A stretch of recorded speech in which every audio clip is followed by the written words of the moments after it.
I don't know if there's a different woo that you prefer, but No, this is perfect. we got to let it rock a little bit. You gotta let it rock a little bit. Let it The marinate. high tech here. You see the never high gets tech? old. Never gets old. Ladies and gentlemen, welcome to the Damn Better Podcast, your ultimate consumer's guide in the health, fitness, and wellness space.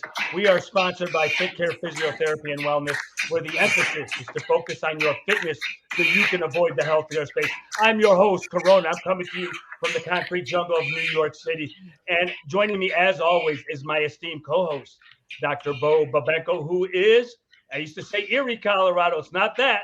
He's in Colorado. What's up, man? You still riding high from the green and white wind? Jets, Jets. The good green, not the Kelly green. Screw those guys. The good green won yesterday. Yeah, riding high.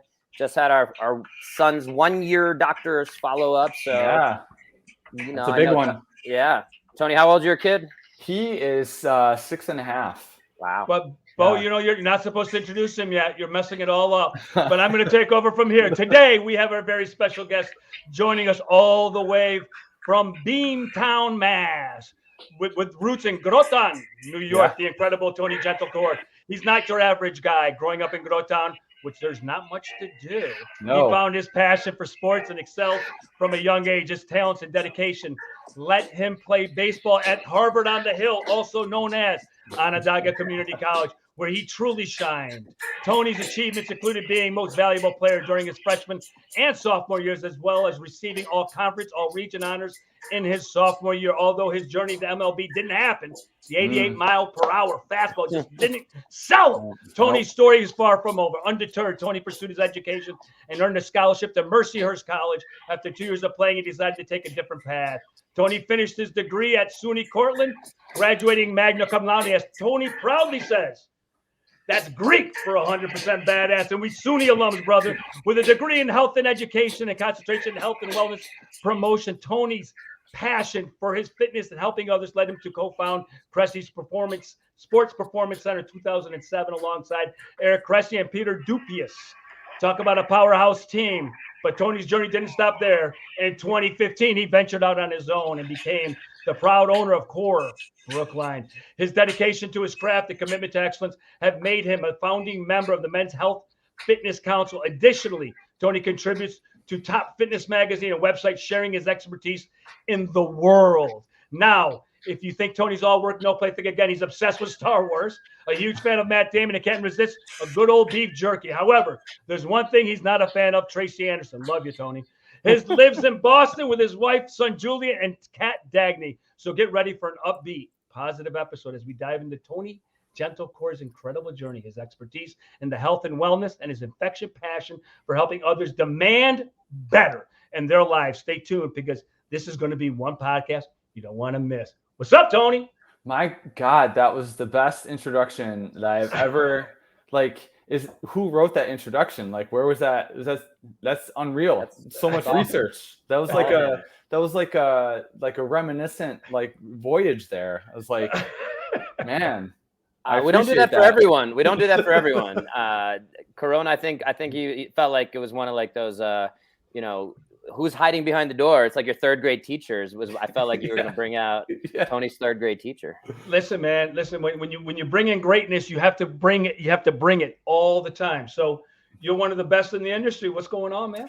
Oh wow. Well, I'm a very humble person, so it's hard for me. I think every time I talk to my therapist, I have to learn to accept gratitude and compliments. So it's hard to hear sometimes, but that was excellent. Thank you. By the way, so we're clear. I'm a SUNY Potsdam grad. Well, I guess we can't be friends anymore. We can't be friends anymore. No, you guys used to kick our butts, but it's okay. It's okay. Yeah, well, like we said off air, there's not many people I know grew up where I grew up, so we can commiserate about that a little bit. we made it out. We made it out. Yeah. God damn. And I'll jump in and say that for anyone listening who is not familiar with Tony, and after that intro, you now know his whole life story. You did not mention the Wu-Tang, which is what we were introducing. And anyone who's listened to any Tony knows He's a huge fan of 90s hip hop, especially Wu-Tang is for the kids. Much to my client's chagrin sometimes. Like the amount of 90s hip hop that I play. Anytime, you invite me anytime. I'm always there. Dave always checking in. He's an Eagles fan right here, and he always posts when the Eagles win, and now he's upset that I put can we celebrate one week in my life? Never get any win. Well, you get 1 week. That's 1 week. That's all we can give you. I'll take it. It's been a rough lifetime of fandom, but anyway. So anyone not familiar with Tony, back to Tony, is if we were making a Mount Rushmore, I think right now, and I know, I don't know, man. I don't know. I think it'd be right now. I always joke about this because I came up in the age that was like me, Mike Robertson, Eric Cressy, John Romanello, Jen Sinkler, Molly Galbraith. When I coming up with Eric, like we were roommates for 2 years before we were business partners. And Eric is a well-known entity. I mean, he to me, I always like him, like if he was like the kind of like the Brad Pitt like variety, like everyone knows who Brad Pitt is, everyone knows who Eric is. I'm kind of like a Clive Owen, an actor where he's been in a lot of good things. People who are in the know who Clive Owen is. I'm kind of like a Clive Owen. I don't think I've ever seen a Clive Owen movie that I haven't liked. Yeah, he's superb. I mean, came up in Born Identity, Children of Men, Closer. I mean, there's lots of good I think The Bank Job, Spike Lee was my favorite of his. But. Oh, Inside Job, yes. Inside Job. Yeah. That's right. Yeah. That's thank you for the kind words. It's much appreciated. This has been my ego boost for the day. And I'll say I connected with Tony in person. The only time we really connected in person was New York City. You ran a little seminar for us in our private gym space that I was at on 57th and 3rd there. And then continued a little bit of connection through Shane McLean, who I've had on my podcast. The Australian in Louisiana. Anyone not familiar, check out his writing. And yeah, Tony's prolific in that kind of fitness writing space, going all the way back to Breaking Muscle, not Breaking Bad per se. What is you mentioned a lot of good TV going on. What's your latest TV show? Right now, my wife and I are enjoying The Gold, which is on Paramount Plus. So it's based on a true story of a gold heist that went down at Heathrow, just outside London in the early 80s. And it really goes into like the old money versus new money. Because these guys apparently went in thinking that they were going to be stealing one thing. It was like £1 million of money, but then it just so happened there were 26 million pounds of unmarked gold that were there that particular day. They took it, and then it just goes into the history of that and what they did, and it's really good. So anyone who's watched another show called Slow Horses, which is on Apple, one of the main actors from that show is in The Gold. And it's, I'm an Anglophile, sheepishly to say, but so anything that has to deal with London and adjacent, that's right up my alley. And then you throw in crime and organized crime, then I'm going to be watching that no brainer. So very good show. I have to check it out. I do not have Paramount Plus, but might have to check it out. It's the one of 11 streaming services we subscribe to. So. Put your ducats down, Tony said. Put your ducats down. Yes. So let's bring it back to fitness and the idea of this podcast. As much as I think we can geek out, and you said you had like an hour and a half. We won't take advantage of all your time, but the idea here is, again, with the Demand Better podcast, our very first episode was Demand Better from the fitness industry, from personal trainers. And again, I've heard you talk about your approach, and I think we got to get negative sometimes, and I don't like making people negative, but you're up in Massachusetts, a lot of negativity there. In between Duncan, you got Duncan negative, Duncan negative, Duncan negative. That's when you drive down. So all jokes aside, our mission here is to be the consumer's guide to the fitness and health space. So you've been in the personal training space. You go out and you help train the trainers, right? So let's throw it out there. Let's make it simple. One thing you could change, magic wand tomorrow, in the fitness industry, what would that be? Not to put you too much on the spot, but that's kind of the idea. That's why we're here.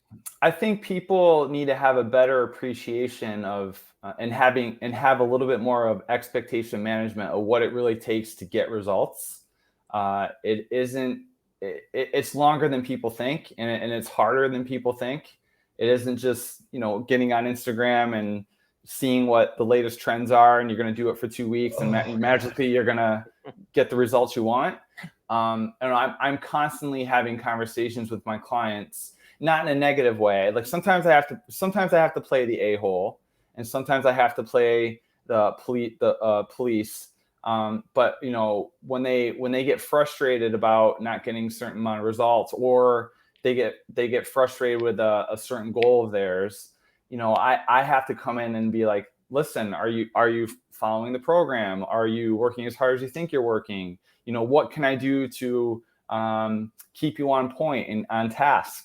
Why aren't you doing your homework? Like, you say your shoulder hurts and it's still hurting, but yet you're telling me that you're not doing your homework. And what I mean by homework is like they're at home, maybe corrective drills they need to be doing. Yeah. And I try to figure out, okay, well, why is that? Like, let's focus on why it is that you're not following the recommendations I've given you. And we can go from there. But I do think in the grand scheme of things, and as an umbrella theme, people's idea of what it takes to actually get results. I mean, it's going to sound very cliche for me to say this, but it's happened a few times in my life where I'll be going through a random checkout line at a grocery store or wherever, and it'll be a random, like a youngish kid, like in the mid-20s. Oh man, you're pretty big. What do you do? Like, and I'm a strength coach and personal trainer. It's like, oh well, how do I get to look like you? Like, and I was like, lift weights for 30 years. Like, yeah. and that's what I say. Like, I say it with a smile. I don't say it to be like a jerk. Cause like, I mean, they always, well, how do I get arms like yours? How do I get a big back? Or, oh my God, how do you get a better bench?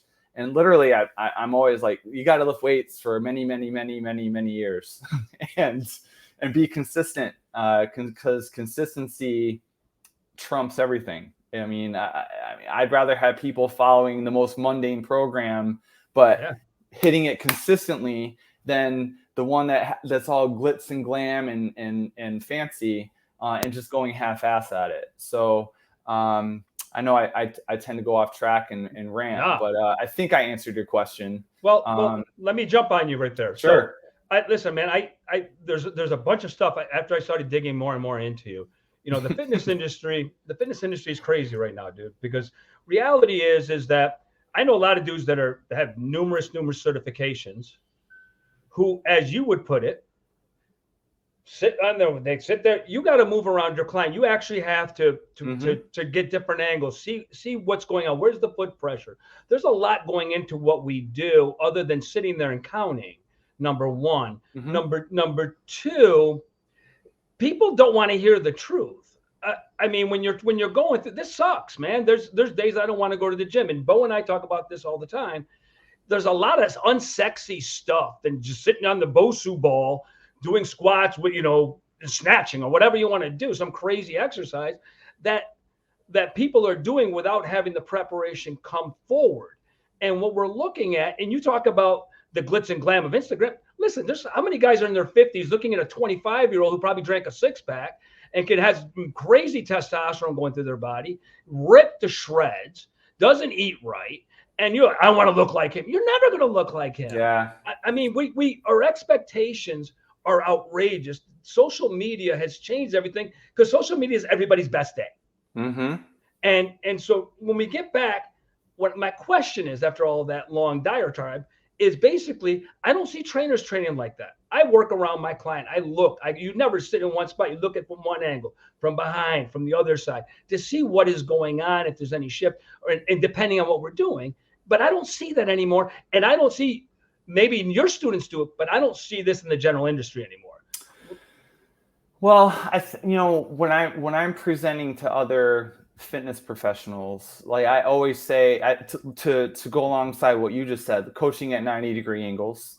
If I'm watching somebody squat, for example, like I'm not standing in a stationary place from the side and watching them squat, because then, what I see from the side might look great, but then when I go behind, I see that they're rotating to one side or the other, which may or may not be bad or good. I don't know, but it's something. It's information for me. Yeah. So I do think there's this idea.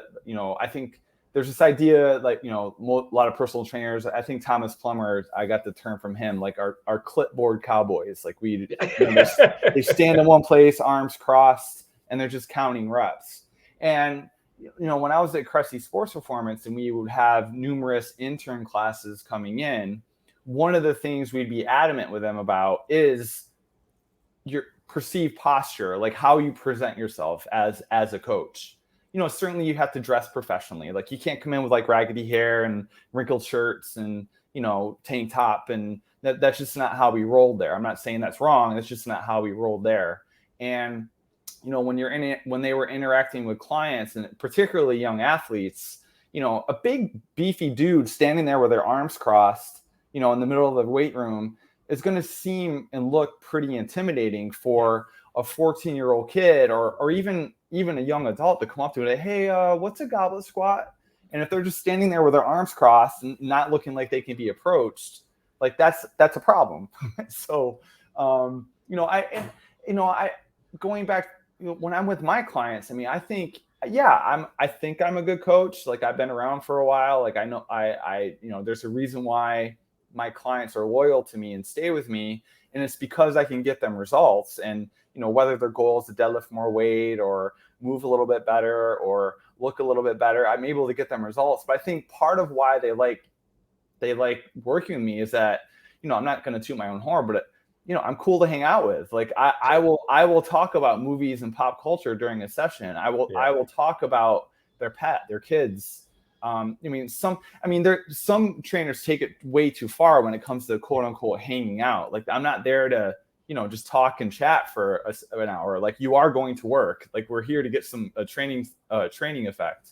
But I think a client rapport and being able to connect with your client that's outside of just fitness. Like I always tell our other fit pros, you can't just eat, breathe, and live fitness and training all the time. Like you have to be a human and you have to show that side to yourself with your clients, particularly if you're working with Gen Pop clients, which is what I predominantly work with now. Like there was a time where I trained almost only athletes from high school all the way up to the professional ranks. Now I train predominantly Gen Pop. And I think part of what they like working with me for is certainly I have a lot of career capital. I've been in the industry for a while. I know my stuff. I get people results, but I keep it real. Like I don't make it overly complicated. I don't make it a point of talking over their heads. Like I don't say, you know, we're going to do this ipsilateral exercise. I say, no, we're going to do a one-legged exercise. Like, you know, I don't make it sound more complicated than it has to be. And also I think what I think I do well is I know when to say I don't know something. Like if they ask me a particular question, what's nice about this industry is like we all share information. We all know people who know what we, you know, if I need to go a little bit deeper on breathing mechanics or how do I do a piriformis release or whatever, I have colleagues in this industry who know way more about that stuff than I do. And I could be like, hey, you know, what do you recommend for such 100%. Such and such? And if I don't know the answer with one of my clients and I say, hey, listen, I don't know the answer to that, I'm going to find it out for you. And I'll get back to you on that. So I think they appreciate that too. I remember there was an instance a number of years ago where I had a client working with me for several months. Like she never worked with a trainer before she came to me. She enjoyed coming in. She loved the camaraderie. She loved the other people she was working with, because I do a semi-private model. So I work with anywhere from 2 to 4 people at a time, all working on their own programs. She loved it. She loved deadlifting. She loved squatting. She started to get an itch for Olympic lifting. And I told her candidly, like, listen, that is not my area of expertise. I've never done it myself. I'm not against it. Like there's a lot of efficacy for it, like particularly with athletes, you know, Gen Pop. And, you know, I think there's other ways we can train power without doing an Olympic lift, like kettlebell swings, med ball throws, etc. The swole press. The swole press. Yeah, I saw that the other day, Bo. Very good. You know, I said, listen, I know an establishment here in Boston where that's their thing. Like they do Olympic lifting. I'm going to connect you with them. Here's their contact information. And she ended up leaving working with me and going there. But I didn't view it as a loss because I knew pointing 100%. her in the direction of what she needed was helping her. And I remember fast forward a couple weeks later, she emailed me and said, listen, this has been great. I found my people. I'm so appreciative of you of pointing me in this direction. And she's recommended her friends and family to me moving forward. So, I've never been shy to or afraid to lose clients because I direct them to other areas of other people who have expertise in a mode of training or nutrition or whatever that I'm just not an expert in. So I think there's a degree of that too in this industry that's lacking. 100%. Like, I think older trainers and coaches have a little bit more confidence to do that. Anyway, it's kind of like a learned scarcity mindset. Behavior. Would you call it that? Yeah. Yes, exactly. I think it's something learned. It's a behavior that we just learn as a coach. Like, listen, like, I mean, I know my stuff, but I don't know that. So I'm going to find you somebody who does know it. And there you go. But that's not the norm. No, I had a guy I heard, and you're going to laugh your butt off. Both of you will. The girl said to him, I'm sore 2 days later. Like, I don't get it. He goes, I planned it that way. Okay. Okay. So you can plan the soreness that's in front of you just by the way you train. It doesn't make sense to me, but I think what you're getting at is what I do, because I've referred to Bo before. Man, I stay in my lane. I do what I do, and I do it very, very well. If I have to go find information, I'll go find it for people. And passing somebody on to somebody who does something better, it's not about me. It's about my client and what's best for them and what will enhance them. So I listen, I admire all of it because I think we don't see enough of it. Yeah. And, going back to your original comment about like our original take on results and people not having a realistic expectation of that, like, I'm a big fan of, I always tell my clients, easy training is good training. My job is, I'm not here to, make you to annihilate you. I'm not here to make you super sore 2 days later. It's going to happen, sure. Yeah. But I want you to leave a session feeling, my goal for a session is to feel like you could do more. This is not to say we're not going to strain, we're not working hard. I mean, it reminds me of a client of mine that I had several years ago again, where he was one of those individuals where he would do certain exercises and he'd be like, oh, this is hard, or this doesn't feel good, or this is, and at first I didn't mind it. Like, one of the advantages of having a wife who is a psychologist is I can always consult with her on how to handle certain scenarios and certain personalities. At first I just blew it off. Like, listen, we're just doing the work. Like, but then by like week 4, it was starting to grind me the wrong way. And the last thing I want to do is bark at a client and like make them feel bad. So just cheekily and very, very jokingly, he did it again, where it was like, I don't know, it was probably the most inane exercise ever. It might've been like a dumbbell lateral raise. It was something like that. He's like, oh, this is hard. I was like, dude, it's not supposed to tickle. Like, you're lifting weights. It's not going to feel great. And I actually made it into a t-shirt. He loved it. He actually loved that I did that. That the quote, like, it's not supposed to tickle. But it's the truth. Like, there's going to be a degree of uncomfortableness when you're trying to get stronger or more muscles or whatever. So, but at the same time, I'm not a fan of making my clients' lives miserable during a session. I think that's another common, that's something that like the internet does very good. They make it seem like you have to like kill yourself every session, train to failure every rep, every set. And that's just not true. That's not the case. I mean, I can count on one hand in the past 5 years the number of times that I've missed a lift. I think if you program accordingly, and learn to listen to your body and learn and know what it means, know what technical failure feels like, as opposed to, absolute failure feels like, I think you can keep out of danger for the most part, and you're not going to miss reps. This isn't to say it's never going to happen, of course. I mean, it does happen, but that certainly shouldn't be the goal. I mean, I train at a commercial gym here in Boston. It's the first one I've joined since like 1996. I joined it like 2.5 years ago. And it does to me. Well, I will say now compared to even 10 years ago, there's way more people squatting and deadlifting and doing some cool shit. Like, and actually pretty competent technique too. I've really noticed that. Like, so there's a lot of good that the internet has done. I mean, I can only attest that to Instagram, etc. That people are watching more. They just have more exposure to proper exercise technique and how to do certain exercises. So there's way more competency there. But one thing that I still do see a lot is people missing reps quite a bit.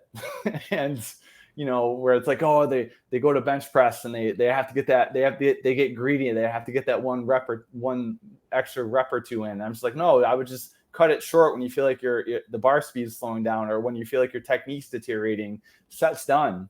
And then, you know, rest and do the next one. So again, I know I'm blabbering, but no, and I just listened to one of your recent podcasts. I'll jump in and say you talked about the rate of perceived exertion, and you said even exertion's a little too fancy, and you want to make it a rate of perceived effort, and working at that 8 out of 10 seems to be a commonality. And it's interesting too. I'm sure you're familiar somewhat with Bulgarian systems and Chinese systems, with some of these Olympic training systems and all the different philosophies. And there's different ones where, you know, you got the West Side barbell guys, and they have their like max lift once a week. There's other things going on there that allow them to recover a little faster. But what's that, bro? What could that possibly be? It's because their post-workout nutrition is really good. Really good. Phenomenal. Yeah. But outside of that, you know, I think that is something I've picked up over the decades of being in this industry is, and as a physical therapist too, I want to ask you a little bit about that rehab side, because I've heard you certainly reference that piece to it. But yeah, I think that, you know, the injury side, a lot of what you're talking about and touching on of getting that buy-in, especially something I want to ask, and I know both you guys and I do as well, work with a lot of, and we've had an episode here about working with elder populations. And again, when you're talking about fighting against debility and osteopenia and sarcopenia and all these other penias and osteoporosis and all that kind of stuff, is getting that buy-in with the older population to say, hey, like deadlifting might look scary, especially when, you know, we got this bald guy who can deadlift, you know, what do you, over above 500? Cressy's in the 600s. Well, I 600 for a double not too long ago. Okay, there you go. Give me some respect. I didn't want to. I didn't see the dude. He's our guest. So 600 for a double, over 600. Was that sumo though? Sumo doesn't count. Everyone knows that. Yeah, it was modified sumo.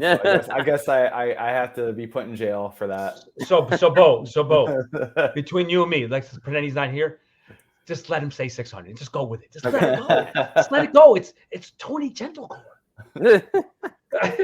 So my question out of all that is in terms of the life cycle, in terms of the buy-in, talk us a little bit through your process, if you don't mind sharing that, because again, we've listened to you a bunch, like you said, you know, and so when you're talking about some of those concepts, even with like, it's got to hurt, it doesn't tickle. You know, you mentioned with that client in particular, took maybe that whatever 4 weeks in, 6 weeks in.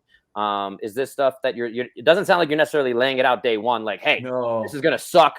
You're going to have to fight for this, you know, whatever, major pain, Damon Wayans, whatever. You're not laying it out there, but yeah. So before you go on, let me just kind of add on to that. Mm-hmm. What we're seeing now in the industry, when I see it very regularly in New York, is conditioning guys, where they're driving your butt into the ground. And people, when they come to me, I'm like, oh, dude, we got to fix this. We got to fix these. These are the boring exercise. And what we're seeing is we're the neglect of taking care of the body completely and just trying to hammer them for a good workout. So sexy. So that's what I see. Now, and your response is? Well, to Bo's point, to his question about, you know, oh, of course, day one, I'm not telling them this is gonna suck. You know, I'm gonna make your life miserable. You have to strain and like I'm definitely not doing that on day one. But what I am doing is planting the seed on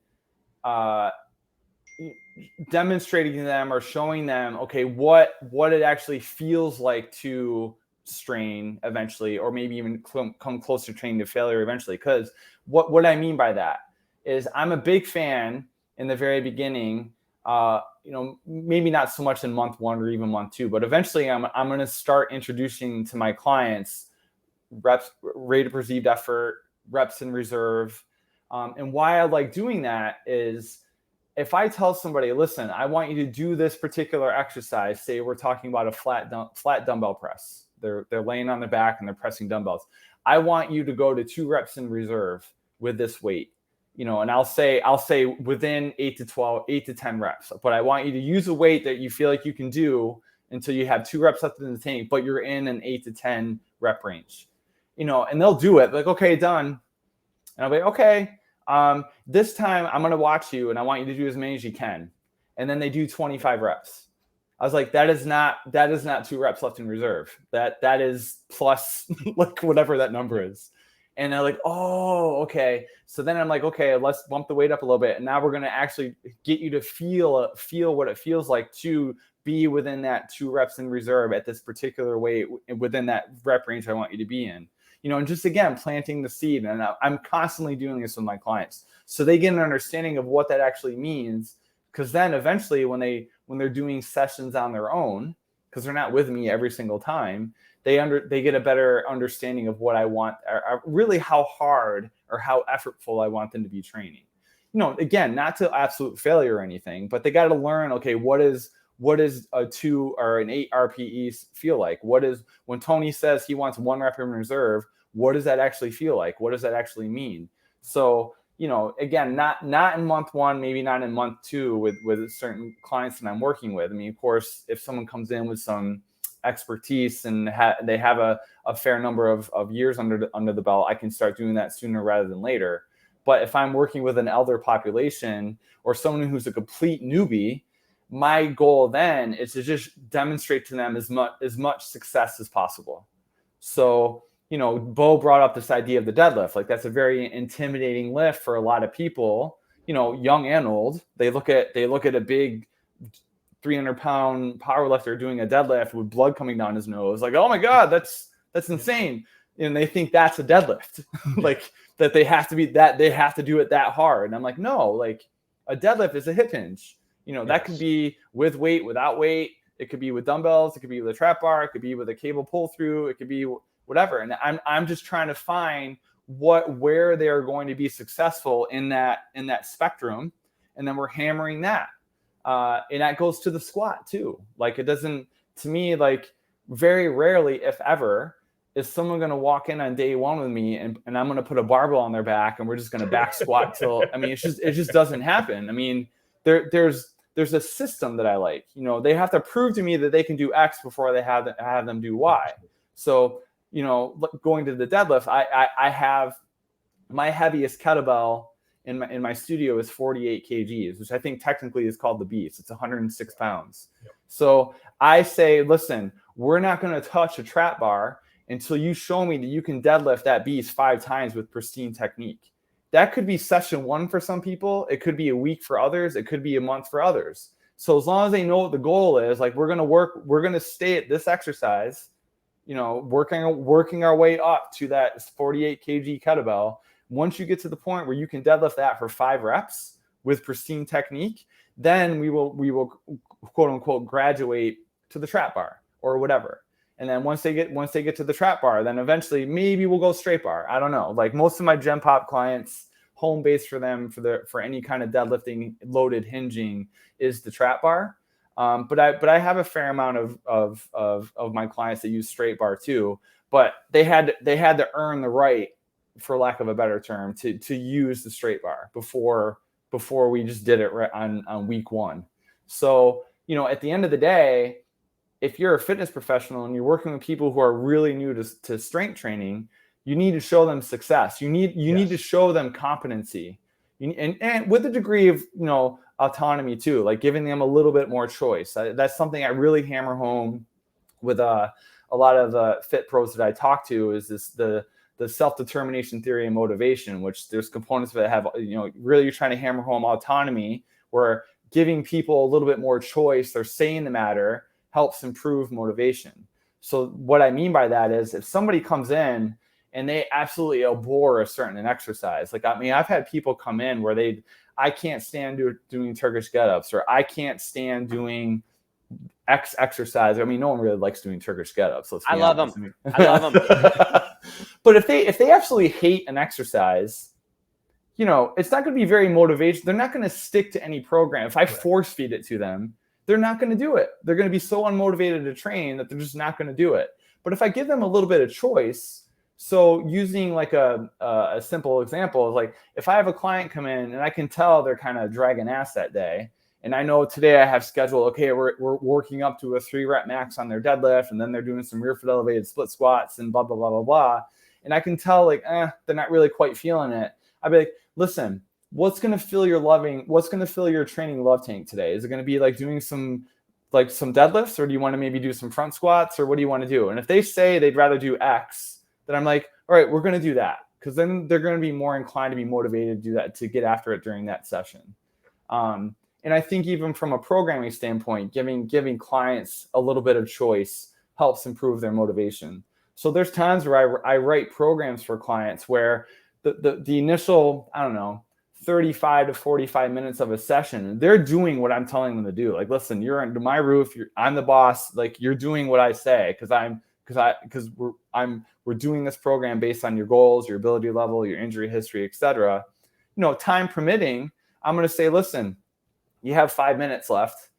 Do you want to do arm farm, or do you want to do some glute stuff, or what do you want to do? And they'll say, I want to do arms. I'm like, okay, boom, let's go. We'll do a little hypertrophy cluster, and they love it. They leave a session with a little bit of a pump, and they love it. I mean, it's so you know, building in some autonomy is important. Building in some competency is very important, because people don't want to suck at doing anything. They don't want to feel stupid doing something, which is why I rarely ever put a barbell on someone's back on session 1 and say, let's back squat. Like, it's not going to feel good. It's probably not going to look good. They're going to feel very awkward. And that's the last thing I want to have someone feel like when they start working with me, you know, initially. So, you know, but we all know, like, what is probably the most perfect, like, home base or an initial squatting pattern that most people can have access to? A goblet squat. Then you know, then we can have a conversation on what depth is and what's good depth or bad depth. I'm going to use what they have access to. So if they have to squat to a box, so be it. If they can drop it like it's hot and go a little bit deeper, I'm going to work with that. So showing them competencies that they can do stuff is important.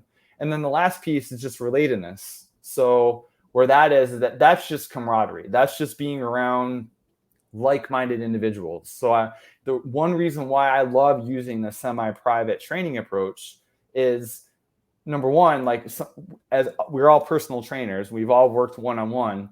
We've all had clients that are like, it's their worst part of your week when that 1 hour working with certain clients, it's like, you know, it's just very, you know, they're not very talkative, or it can just be laborious sometimes. But with the semi-private model, what I like about it is, like, I'll toss on some Tribe Called Quest, I'll toss on some Mobb Deep or Wu-Tang, and then we're kind of vibing to that. And then, you know, someone's just hit a pretty good deadlift set and they're cheering that on. The next person goes, and another person over there is doing their squats. That looks pretty badass. And we're kind of feeding off each other's energy. It's the CrossFit effect. I mean, CrossFit does relatedness very well. Like, the biggest reason why most people go to a CrossFit box is the unabated support that you're going to get by going to that box. I mean, it's unparalleled. I mean, the energy is insane. And I can't bemoan that. I mean, and another example I use, you guys might be familiar, I'm sure you guys heard of Mark Fisher. That his gym is probably the most, when we talk about environment and like unabashed, like just feel goodness, that gym is it. Like, they have it perfected to a science. And if you're a client going to that gym, you are going to feel great about yourself when you leave. Like, their coaches are very good at making sure people feel safe and that people feel very competent. But then it's just such a great environment. So So it really, in the initial stages of working with any client, when it comes to motivation and what's going to keep them motivated to be consistent, you got to find where on those three spectrums, autonomy, competency, relatedness, that hits home best to them. And then once you figure that out, hammer it, and then they're going to stick to it. From a psychological standpoint and building rapport and connection with clients and giving them results, like, to me, that's where the money is. It's just like, how am I going to keep that individual motivated to train and stay with me? And that's going to be very important. So autonomy, yes, thank competence, you. Yep. Competency. Yep. And it's called the self-determination theory. So my wife speaks to this quite a bit. Like, that's her area of expertise. Like, whenever she's speaking to gym owners or fitness professionals herself, she's always hammering home this idea of the self-determination theory and trying to figure out where on that spectrum can we connect with that client. And it's like, to me, it's really, really important. Because as coaches, there's a lot of psychology that we're involved with 100%. just by proximity of being a coach. Like, you don't have to take a psychology course, although my wife has one for Fit Pros, just as an aside. But that component of training, it isn't just about lifting heavy shit and let's get after it, make you sweat and bleed and hurt, and that's cool, it's fine. But really, where I find where the meat and potatoes are in this industry is building that connection with the client, and how can I best keep them motivated to be consistent and keep them training. Let me ask you a question, because you keep bringing it up, and I find it, and I think I know the answer for myself. Gen Pop athletes, man. Your enjoyment of working with each group, or which one would you prefer? Maybe change that question. Okay. Which one would you actually prefer after all your years of experience in the industry? Well, I look at it from a paying the bills standpoint. There are way more Gen Pop clients than there are athletes. Yes, sir. I remember I spoke at an NSCA event a number of years ago, just outside Philadelphia. And in my presentation, I made note, like, okay, I spent all these years at Cressy Sports Performance for 8 years. I worked with a lot of athletes. Now I'm on my own. I work predominantly with Gen Pop, and that's how I like it. Like, I want to work with Gen Pop clients. And then I went on with the presentation, didn't really think much of it.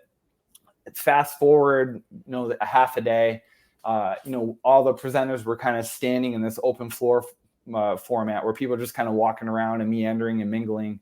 And I think I had at least 3 or 4 people walk up to me. Let me get this straight. Did you say you prefer to train Gen Pop clients and not professional athletes? I was like, yeah, like, they pay the bills. Like, there's, and don't get me wrong, like, I get this question a lot too. I'm sure you guys do as well. Like, what's the difference from a programming standpoint? What's the difference between training an athlete or writing a program for an athlete, or training or writing a program for a regular person? And I was honestly, if you look at a program, I can put one program up in one hand for an athlete, one program up with the other hand for a Gen Pop, and you can look at them. They're going to be more similar. They're going to be different, way more similar than they are different.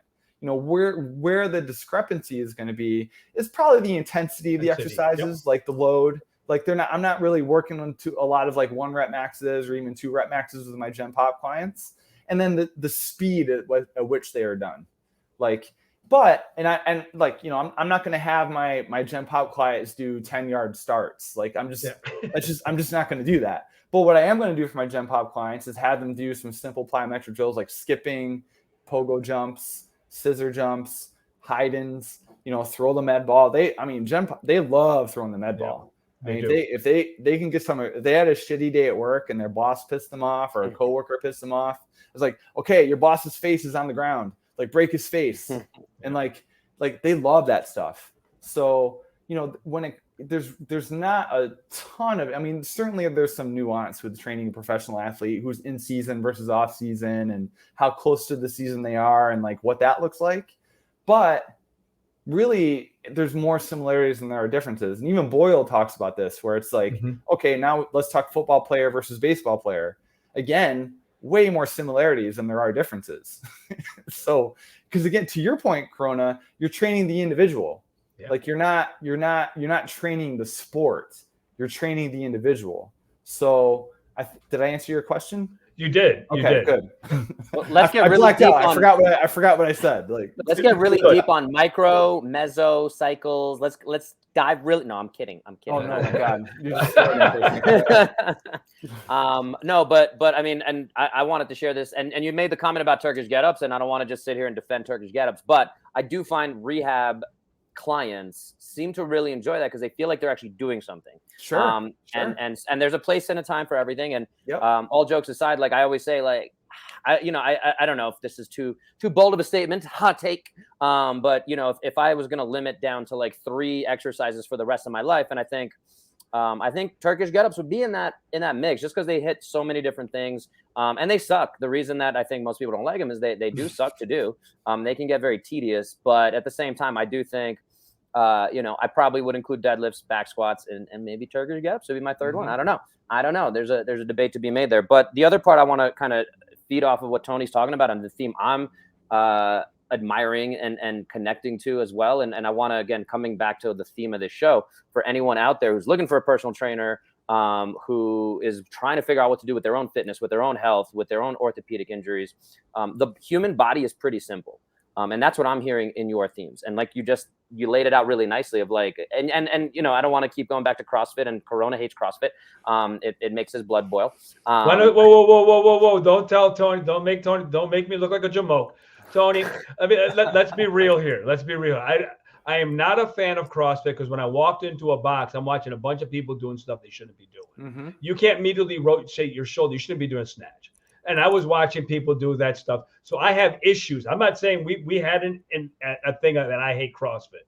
It's not about the movement. Those movements take time to develop, to do appropriately, and not get injured. Mm-hmm. And the guy who's 40 years old, sitting at his desk for the past 15 years with tight packs, who's going to try to snatch over his head, is going to tear his shoulder. That's all. That's my issue. It's not the actual exercises.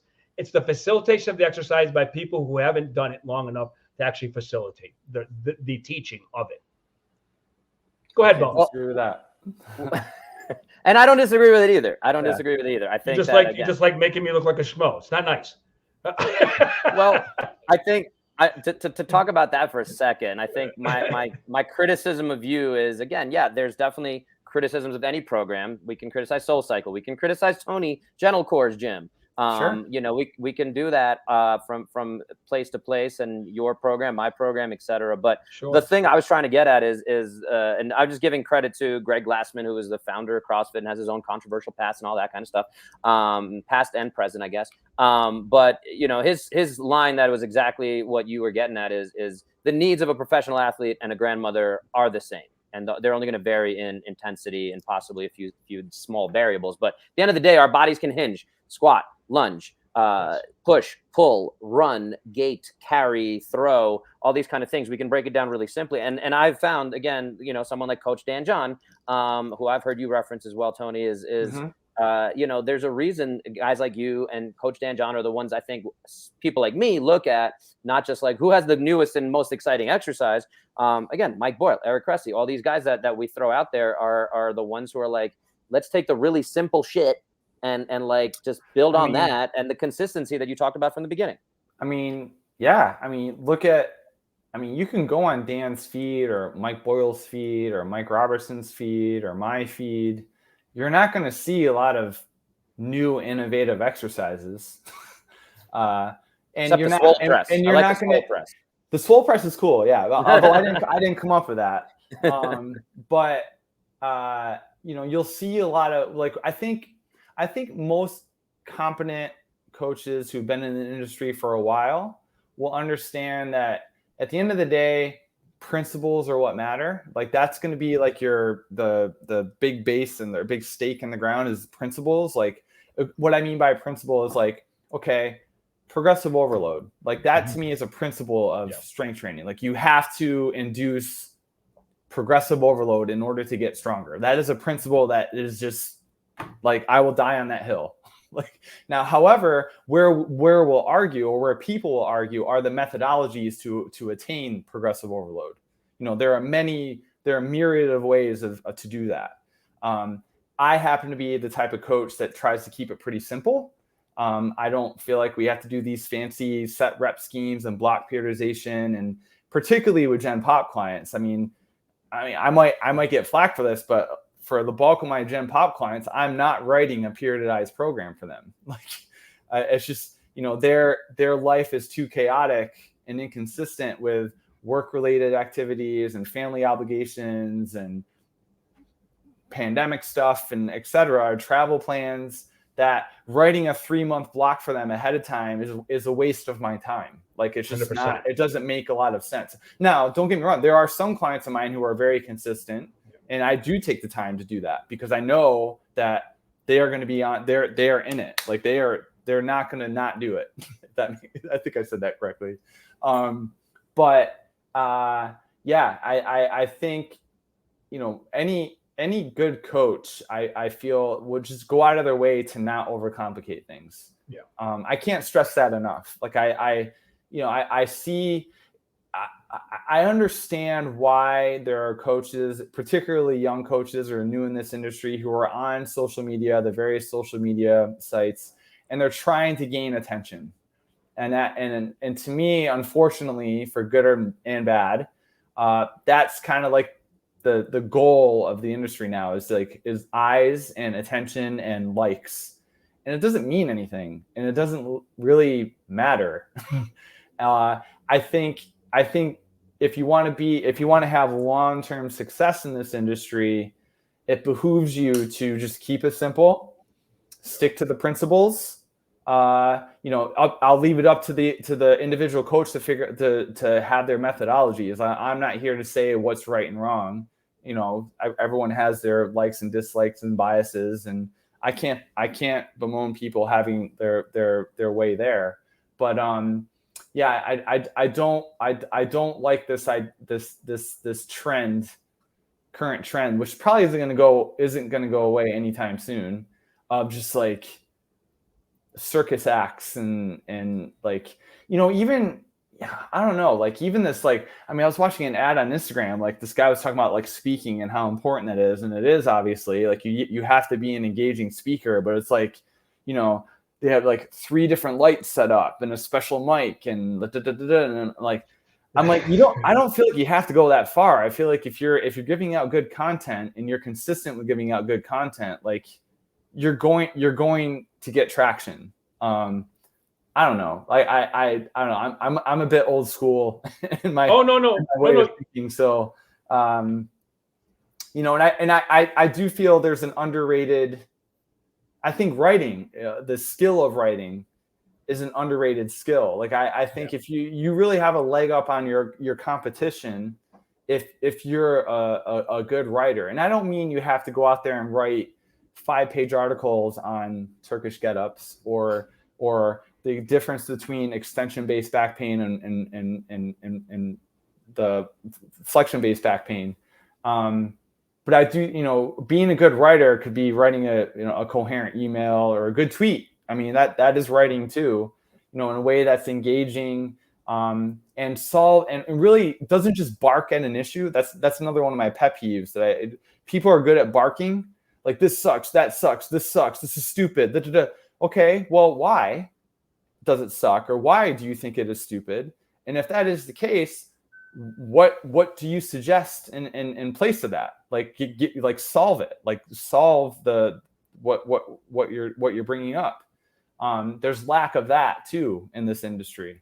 So I think, if you're another life skill or industry skill, I would encourage fitness professionals to have would be, really try to embrace the written word, and being able to communicate in that fashion. Because someday, who knows, like, social media might not be much of a thing 10, 15, 20 years down the road. I doubt it, but writing is never going to go away. And if you're good at writing, and can be an engaging writer and keep people's attention, that's going to be a pretty good thing to have in your corner to separate yourself from the masses. I love it, man. I love it. I want to be respectful of your time. We're coming up on a full hour. So, oh man, already? Jeez. Yeah, it just flies by when you're having fun, Tony. That's right, Tony. I want to be selfish and ask, as you're a father of a boy 5.5 years ahead of me, what is the number one piece of advice you have for me, selfishly, and any other obviously parents out there? Doesn't have to be a fitness. Doesn't have to be a fitness trend, obviously. I mean, I mean, I was scared to death having a kid. I think the important thing is my wife and I really approached it in a team fashion. Like we have a nice, we're both into fitness. And we both have our respective entrepreneurial careers. Like she has a private practice with psychology. I'm running my own fitness studio. So I think there's a bit of compromise and teamwork involved. And I think like I do the morning routine. So when I get up in the morning, I'm the one responsible for getting breakfast ready, getting him ready for school, because she likes to get up early to go to the gym. And once I get him to school and I come back, I can start my day, and then I go to the gym and start my day. So, you really, I think a lot of what causes, especially if you're someone who lifts weights and you have a kid. And I think one of the stressful things is like kids are time consuming, newsflash. But I think, certainly you gotta make the time. You just have to try to make the time as best you can with, getting your gym time, of course, but also just understanding too. And I was really adamant. I've kind of always been adamant about this in my career, is really drawing a line in the sand of like what days I'm going to work and what days I am not going to work.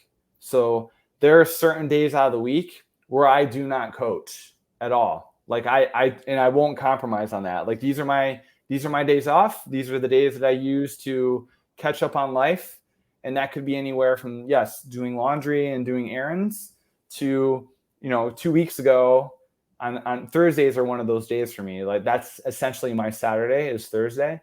I spent the whole day and I watched TV the entire day. Like I was like, I need a day of just not doing jack shit. So I think as a new parent and anyone who's, in this industry, you got to draw the line in the sand of like having, dedicated days that are allocated for family and responsibilities of that. But certainly understanding that, you gotta pay the bills too, of course. Well, I appreciate you sharing that, man. So we got another question. First of all, we want to congratulate you because we know you got a new gym. It's coming up. Yeah, it's a big endeavor for sure. So congratulations on that.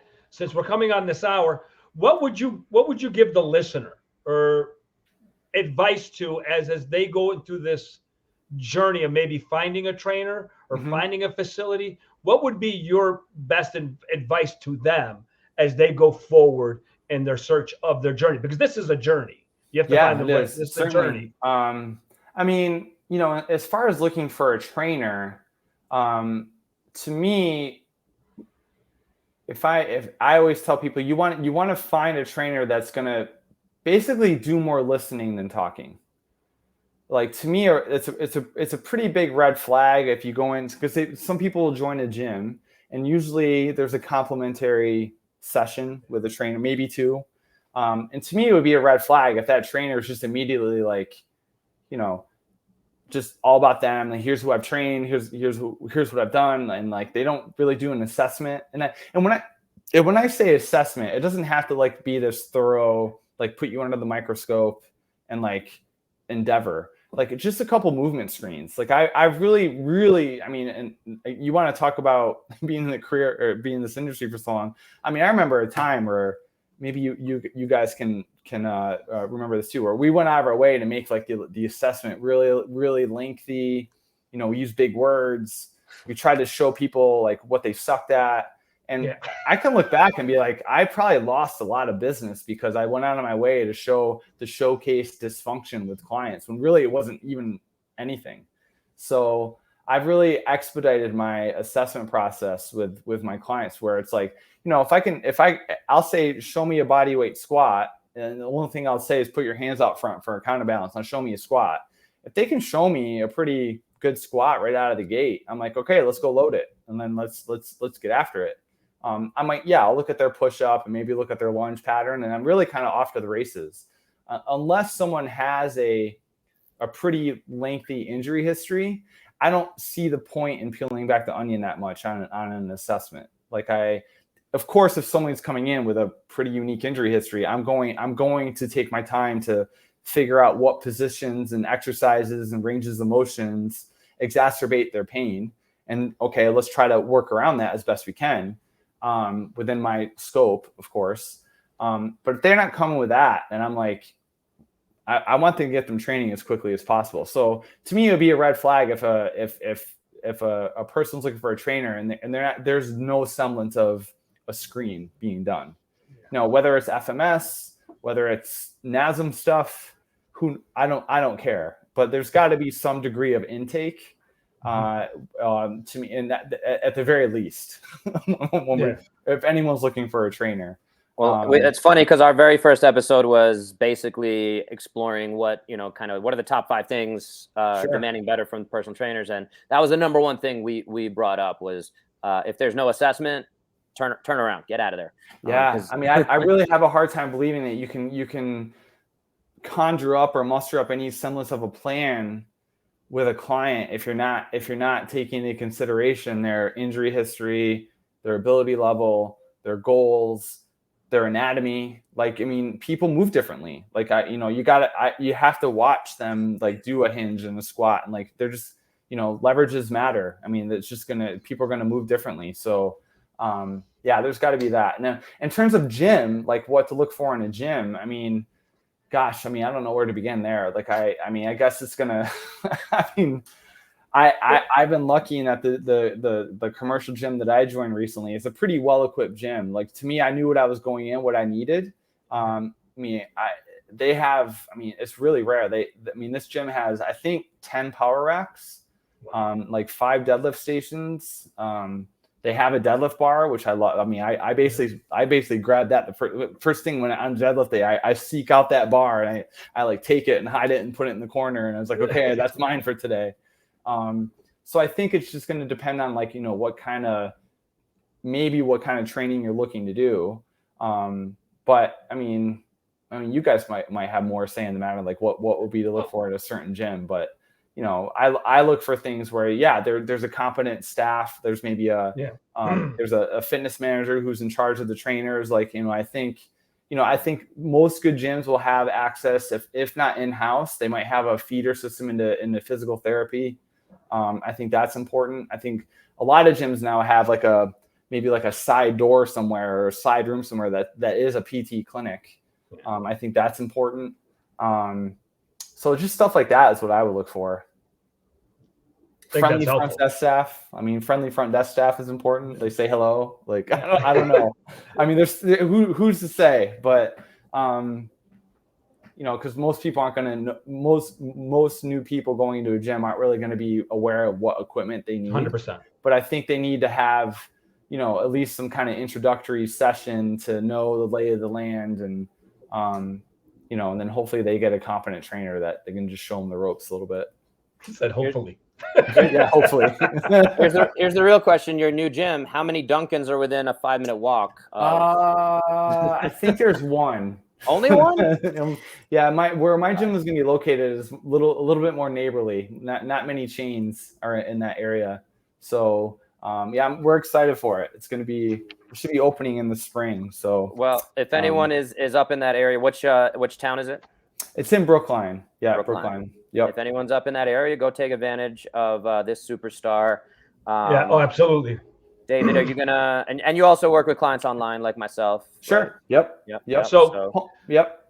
Why don't we can you please put up Tony's email? His website, his personal phone number. Yeah. Put his phone, give his address, his personal phone number, and then we'll go from there.